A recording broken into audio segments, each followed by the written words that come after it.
Okay, so let's get started. I seriously, I must have, yeah.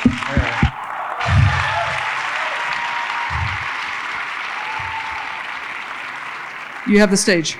Yo, honestly, I can't believe some of y'all stayed, but thanks. If I were in your shoes, I maybe would have bounced. It's like a perfect fall evening. But I'm gonna just like read a few joints, and then I guess I'll be here if you have a book you wanna have signed. This is a new book of poems called A Fortune for Your Disaster. It came out September 3rd. Within this book, there are 13 or so poems with the same title. And I'm gonna read some of those. Are people okay with cursing? Probably. Is that cool? Can I curse? If you're not good with cursing, then perhaps leave. Damn. Okay. Or stay and just like cover your ears a little bit. It's not like it's all cursing, but there is some. I'm gonna read a few poems that have the same title, and then I'm gonna read a poem about pizza and divorce. How can black people write about flowers at a time like this? Kehinde painted that man Barack with roses at his feet. The saying goes, get your roses while you're still alive to smell them. Show me a way to govern without violence, and I will show you a way not to feel shame inside of the moment when you recognize your face in the face of your captor and fall in love with the familiarity. I too have licked the blood from a mirror in an attempt to see more clearly, the lips thick with the familiar slang flooding the tongue. Get me to the curve of a lover's neck while I am still alive enough for my nose to resist disappearing my blessings into ash. Depending on what is in bloom, I might summon the blade. I might undo the forest winding its way along the sides of my face so that I can more closely resemble a man worthy of waking to roses at his feet in a kill or be killed nation. Give to my open palms something that might die before I do, until all that remains are the thorns, pushing their lips together and begging for touch.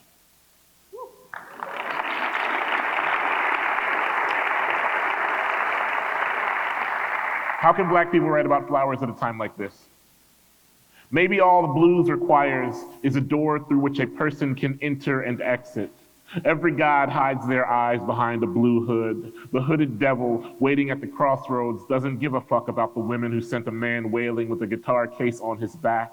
It isn't loneliness if enough tongues have your chorus jumping from underneath their hooded ruckus. Maybe all the blues requires is a person who has been touched before in a caravan of hands busy with their own pleasures. If you can't fashion a song out of that, there is no god or devil that could make something of your soul anyway. A father stands over his crying son and hisses, "I'll give you something to cry about," as if he didn't already bring a child into a world that requires neither of them.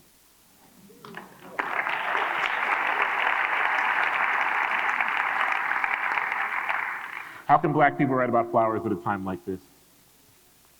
Free love till the check comes, and me and mine reach in our fruitless pockets for the wallets we know we left at the crib next to the framed black and whites of our divorced or widowed parents. There were hand-drawn daisies on the De La Soul album cover once, and now I stay on that hippie shit. Arms open the length of a day's eye and no one running toward them but in the state of ghosts. Hand-drawn from the depths of memory all my worst enemies keep. Native tongue, and all that means is I know the exact ground from which my moans owe their treacherous birth. I know which branch of a tree will bend under a storm's weight and offer its palms to my begging mouth. The satisfaction in breaking a loosely cooked egg is in the yellow, clawing its way beyond the bondage of white. There is nothing more arrogant than beauty at rest. De La said D-A-I-S-Y meant the inner sound, y'all. And I guess that explains the insomnia. Y'all, the inner sound is the long silence between the door slamming shut and the kiss of a lock which says you will never again in your life. And put that on everything.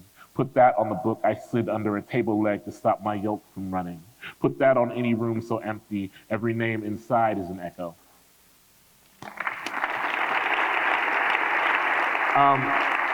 I'll read two more. Actually, instead of reading another one of those, because I made a joke about Kanye West, I'm going to read a poem that is a manipulation of lyrics from the song Can't Tell Me Nothing. This song borrows its title and about like 50% of its language from that song. This poem is called Man, It's So Hard Not to Act Reckless. You cannot serve two masters unless they both crave the same riches. I serve every master who arrives empty to my door. I guess I should have forgot where I came from. All my idols died because they took too much of something into themselves. Must be the pharaohs. We ain't make it out the hood to be buried only with the dirt we came out of. Heaven's gate is a suicide door my mama couldn't get through. Get fly to get fly. Darkness swallowing the afternoon and still no one to go home with tonight except the shadows, and some have teeth. How he stay faithful in a room full of ghosts. I am double parked sideways outside the collapse of a country, and didn't nobody here know me ever since my name became my name, and now I'm too bad to be governed by anything sent from the tip of any devil's finger. I'm serious, nigga. I'm talking like it's just me. It's just the mirror in a day where I am loved by no one, and if not for our small rituals, how would we get out of the house? The question I ask of the sun slouching its way in through the gapped teeth of morning is what of myself I have to sew back together in order to face the aching and vanishing landscape. There ain't a bank account big enough for the particular nightmare in which the world ends, except for the corner of it where you live with the person you stopped loving. Wait till I get my money. Wait till I get my nothing, right? I couldn't tell you who decides wars.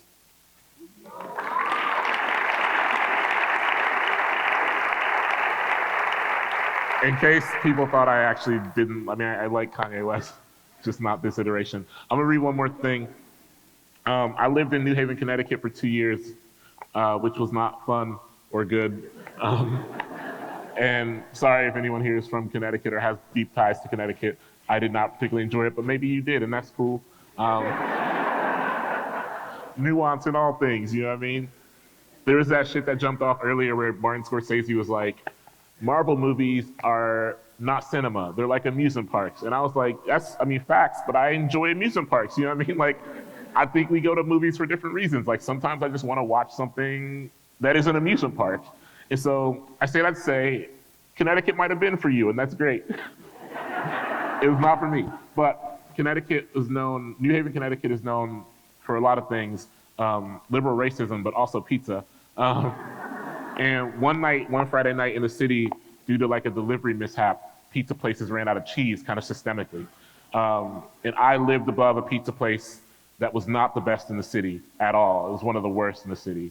But because all the other pizza places closed down, they saw a real opportunity. And they were like, we don't have cheese either, but we're gonna stay open and just try to slide people like some crust and sauce. It did not, spoiler alert, it did not work. But I loved hearing people argue. So this is about the night in Connecticut where pizza places ran out of cheese, but it is also about my divorce. The cheese is a metaphor. From the humid brick building below my humid brick building, a woman bellows at the pizza man who, it seems, threw no cheese atop the crust in its red river of sauce because, as he shouts above the sirens of State Street and the growing crowd lined outside his shop, it is Friday night and he is woefully short on mozzarella. And there are far better pizza options on every corner of this city, overpriced, and tonight bursting at the seams with lonely people who will seek the warmth spilling from the edges of a cardboard box and onto their laps and into their fingers on the walk back to a newly empty apartment. I love the heat for how it separates the desire for touch from the practicality of it. If it gets too hot for love, as it did for Mookie and Tina, then we're all on our own sinking islands anyway.